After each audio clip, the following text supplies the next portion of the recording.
Hello दोस्तों, आज हम आपके लिए लेकर आ गए हैं principle of inheritance and variation के best statement based NEET MCQs जो के लिए आपके लिए बहुत इंपॉर्टेंट होने वाले हैं। क्वेश्चन वन है statement one, Mendel conducted experiments on true breeding plant lines. Statement two है he selected 7 true breeding plant lines. तो आपको बताना है कि इन दोनों स्टेटमेंट्स में से कौन सा स्टेटमेंट सही है और कौन सा स्टेटमेंट गलत है।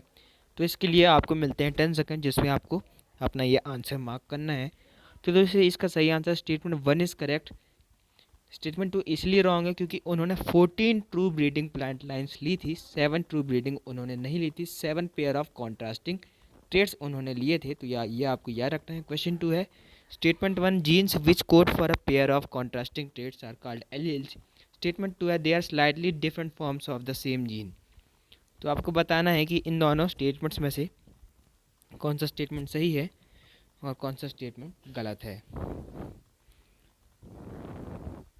दोस्तों आई होप आपने इस क्वेश्चन को ट्राई कर लिया होगा। तो इसका सही आंसर है बोथ 1 एंड 2 आर करेक्ट। जो जीन्स एक पेयर ऑफ कॉन्ट्रास्टिंग ट्रेड्स के लिए कोड करते हैं उनको हम एलील्स कहते हैं और वो different forms of a gene होते हैं। क्वेश्चन थ्री है स्टेटमेंट वन है Punnett square use to study a monohybrid cross. Statement two है it was developed by French geneticist Reginald C Punnett. तो दोस्तों आपको इन 10 सेकेंड्स के अंदर आंसर करना है कि इन दोनों स्टेटमेंट में से कौन सा स्टेटमेंट सही है और कौन सा गलत है। एक्स्ट्रा टाइम के लिए आप वीडियो को पॉज भी कर सकते हैं। तो दोस्तों इसका सही आंसर है only statement one is correct क्योंकि जो रेजिनाल्ड सी पुनेट थे वो एक ब्रिटिश जेनेटिस्ट थे। क्वेश्चन फोर है statement one antirrhinum species is a good example of incomplete dominance. Statement two है ABO blood grouping is also an example of co-dominance। तो बताना है आपको कि इन दोनों स्टेटमेंट्स में से कौन सा स्टेटमेंट सही है। तो दोस्तों इसका सही आंसर है A, both 1 and 2 are correct क्योंकि एंटर हाइनम स्पीसीज से इनकम्प्लीट डोमिनेंस का एग्जाम्पल है और ABO ब्लड ग्रुपिंग को डोमिनेंस का एग्जाम्पल है। क्वेश्चन फाइव है दोस्तों statement one ABO blood grouping is an example of multiple alleles. Statement two है starch grain size in P is an example of incomplete dominance. तो आपको बताना है कि कौन सा स्टेटमेंट इनमें से सही है।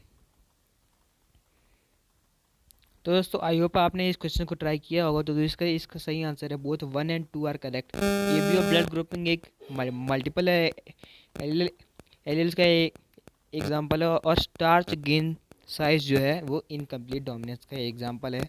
क्वेश्चन सिक्स है statement one TH Morgan propose the chromosomal theory of inheritance. Statement two है he worked on house flies. तो आपको बताना है कि इन दोनों स्टेटमेंट्स में से कौन सा स्टेटमेंट सही है और कौन सा गलत है। तो आपको दोनों स्टेटमेंट को अलग एनालाइज करना है और अपना आंसर मार्क करना है। तो इसका सही आंसर है only statement one is correct क्योंकि उन्होंने फ्रूट फ्लाइट्स ड्रोसोफिलम मेलानोगास्टर पर काम किया था।